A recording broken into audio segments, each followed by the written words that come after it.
No, Corey, no problem. This is SEC After Dark. Stick around. We're going to talk fall camp.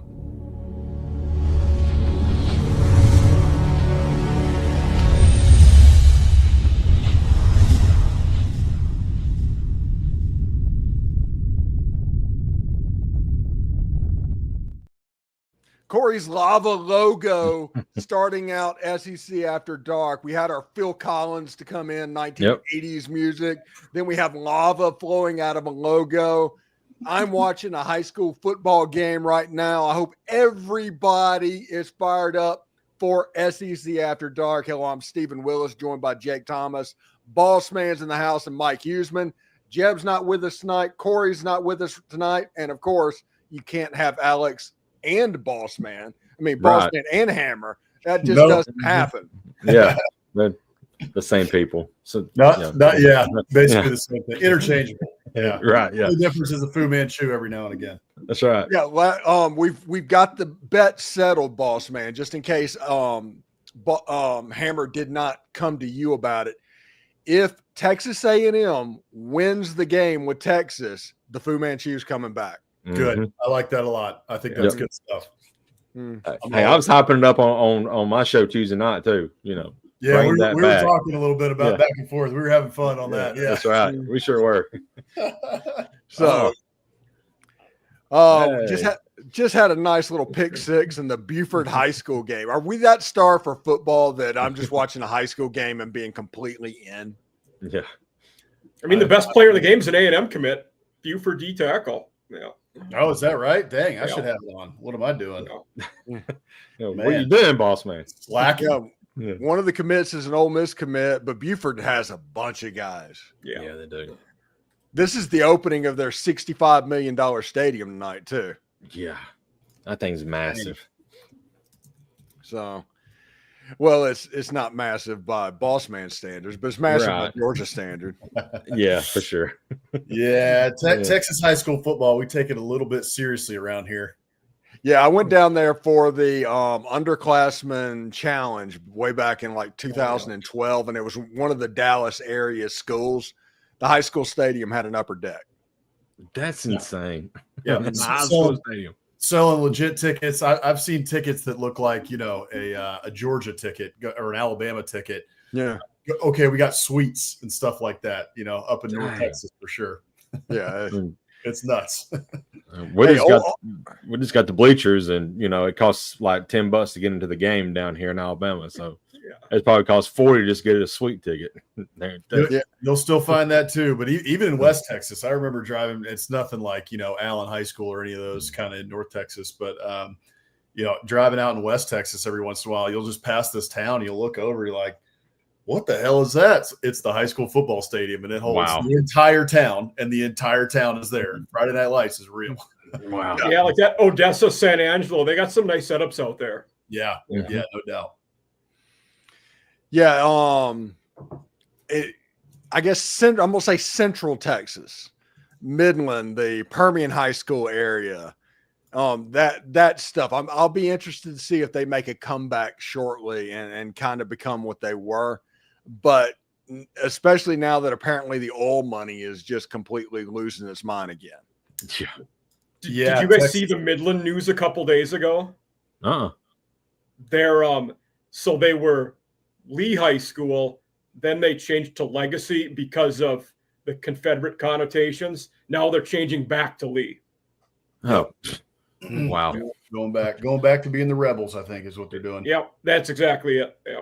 Yep. So, speaking of the oil money out there, I was hoping that Corey was going to be on tonight because I wanted to show him this, but we could talk about it here. That oil money out in West Texas that's Texas Tech. Wow. They gave us some new throwback jerseys, I think. They kind of look – I can't decide if I like them or not yet. But yeah, it feels like old. Yeah. Like that's something they had back in the 30s or something like that. Yeah. It's like a modern interpretation of it. Yeah. It kind of reminds me of the throwbacks Illinois had that were like from that time period. I can see that too. And then also they've been listening to the show, man, down in Waco because Corey, he got what he wanted from the Baylor Bears there. Yes, they're back. Yes. Chrome lids. the RG3s. Yeah, Yeah. exactly. They're going to break those out against Auburn, and they're going to win by Yeah, they just might do that. Goes out against Auburn, then break the will for Auburn to live in that game, pretty much. Yeah. I got so much hate for that game. Like someone, they had a poll on X, which non-con game are you most looking forward to seeing? And I said, Auburn Baylor. And why? Just watch Auburn kick their ass. I don't think that's going to happen. No. Yeah, nobody realizes what the Auburn Tigers are walking into that night. Yeah. It's not Auburn's fault. They just have the bad luck of being the SEC team that's going on the road to a Big 12 stadium. Yep. And that, boss man, what you shared, or in our chat today about Hugh Freeze, whatever in the world he said, I mean, that was atrocious. What I mean, if he's in the locker room trying to hype you up, I don't know how you get hyped up on what he says. That was just awful. Yeah, Hugh Freeze can give a speech now pregame. He can do that. Especially, but what was that he said today? Well, they just rambled. Let's take a second to think about this. The Auburn's offseason, there hasn't been like many arrests or anything too crazy, but it's been Hugh Freeze tripping over his own feet in the media, just making dumb quotes and saying things, and people and playing golf. Yeah, just like people looking around being like, what did he just say? And he's done that how many times over this offseason? It doesn't make any sense. And there are a couple things, of course, that folks are mad about, like the recruiting class right now, because it's not very good. No. But other than that, it's mostly just been Hugh Freeze saying things that, like this one, today, where folks didn't see it over on Twitter, there was his quotes coming out of practice. I think it was yesterday, and then he clarified it today. And he was saying that he is the person who does the second down call. The offensive coordinator has the first down call and the first down strategy and game plan. And then there's even somebody else who has the third down call and the third down game plan. I'm like, who in the hell has ever heard of an offensive system and an offensive, room that is doing it like that? That's just insane. Lane Kiffin actually quote tweeted that and said, "Is there a fourth coach that is responsible for the fourth down? Fourth down, yeah." Practically, how can you have that many people mic'd into the QB? That's the question I have. Like, I thought it was just one guy. Well, I think it must be the OC, but Hugh has, before we get to go and giving the play to the QB on the mic, he has final say. Yeah, it's before that though, there's a whole bunch of back and forth, and then I think the OC makes the final call, but then if Hugh wants to, he can override. He has the final override if he wants it, final veto.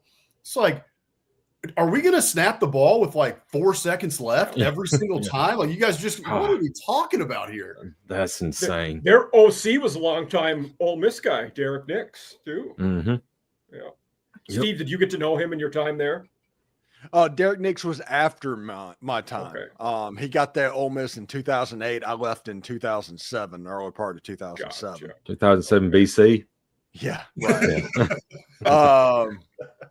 But I did get to know Hugh Freeze real well, and Kent Austin was also 2008.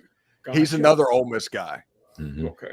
Basically, the whole Hugh Freeze thing that he does is Ole Miss guys, and that's the reason Lane Kiffin hates him.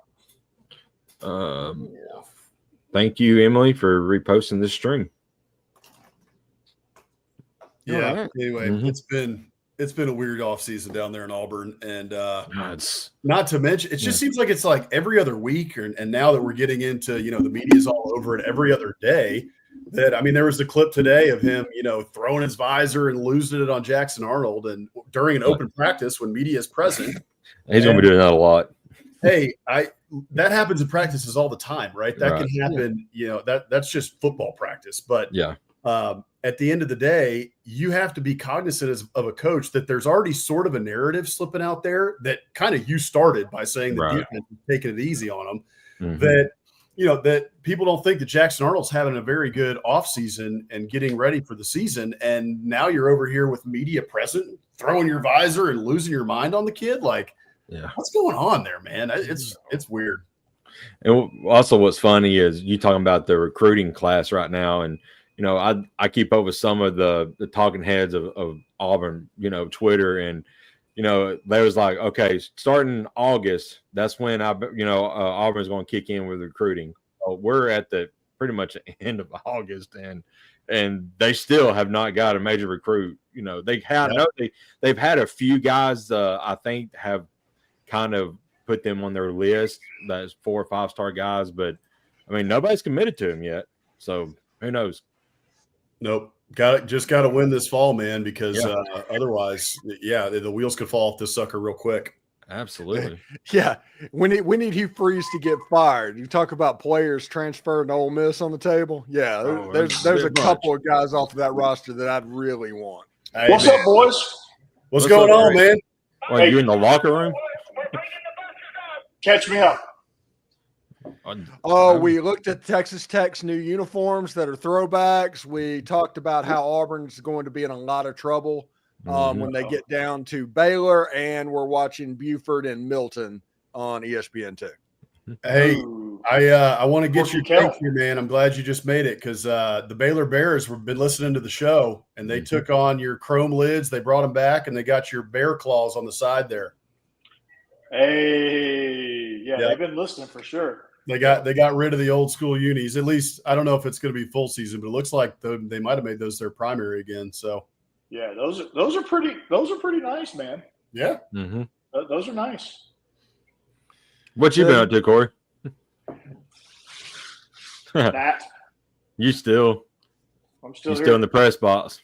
Yeah, we it was a jamboree, so it was only 2 quarters. So then it ended up in a fight. Oh gosh! Oh, good. By the way, the last 2 shows it came out, and I asked the question about the weird 1980s football jerseys, the Baylor line, and what the heck was that? Apparently, that is something just freshmen wear. Oh, okay. And if you see somebody wearing those jerseys, they're a freshman in college. Yes, I saw that. Yeah, they gave them to him for their welcome week. That dude was actually former Baylor GA under Bryles that had that insight for me. So okay. That's awesome. Yeah. So I've asked that question 4 times from this Auburn Baylor game. So we finally got the answer to it. So awesome. Nice. Good for them. Good for them. By the way, Buford is getting ready to completely blow out Milton.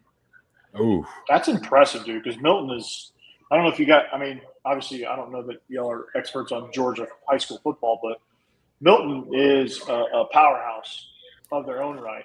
Where is Milton located at? I don't know the answer to that. It's in Alpharetta. Gotcha. It's one of like the 20-something Fulton County schools in that Roswell, Alpharetta area. Gotcha. Yeah, in this game, it was 10-7 at halftime, Buford. And there was a pick six thrown by Milton to start the second half, and then another interception, long return that ended up in a field goal. So now it's 20-7. Ooh, wow. Yeah, it's about to be a blowout. Yeah, Buford's about to open it up, man.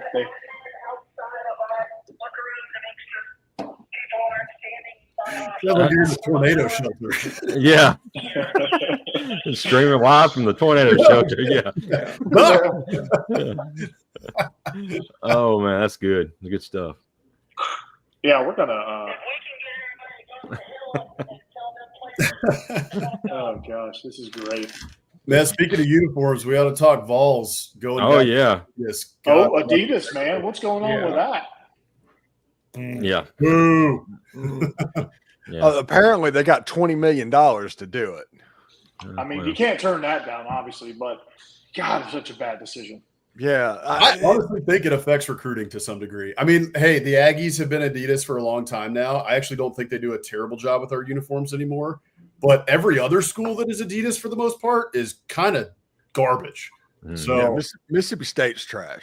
Yeah. Hey, I got to run, boys. All right. See ya.